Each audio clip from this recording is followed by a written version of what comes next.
Hvis du tror, at vikingerne var de første, der sejlede til det kolde nord, så er det forkert, min ven. Mere end 500 år før Kristus og næsten et årtusinde før de første langskibe, sad en græsk opdagelsesrejsende og tænkte, hvad sker der nord for Storbritannien? Vi snakker om Pytheas fra Massalia. Han var ikke en konge, ikke en krigsherre, men en simpel geograf og købmand, der kastede sig ud på en rejse, der fik hans samtidige til at kalde ham en løgner. Pytheas sejlede forbi Gibraltar og Storbritannien. Han var den første, der bragte viden om briterne tilbage til Middelhavet, men hans virkelige mål var længere nordpå. Det sagnomspundne Thule, det sted, hvor jorden, havet og luften blev til en havlunge af is og tåge.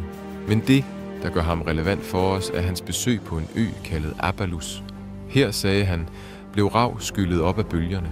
Mange historikere mener, at denne Abalus er lig med Thy i Nordvestjylland, som dengang var en ø. Tænk, en græker stod på dansk jord for over 2.300 år siden. Hans beskrivelser af et sted med midnatssol blev latterliggjort af den tidens berømte geografer, som Strabon, der kaldte ham en løgner. Han var simpelthen for langt forud for sin tid. Så næste gang du ser rav i sandet, så husk, det var Pytheas' rejse for at finde guld, der satte Danmark på verdenskortet for antikkens store tænkere.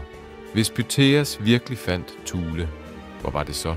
Skriv din bedste gæt i kommentarfeltet. Er det Norge eller Island eller måske Grønland? Følg os for flere vilde historier fra fortiden.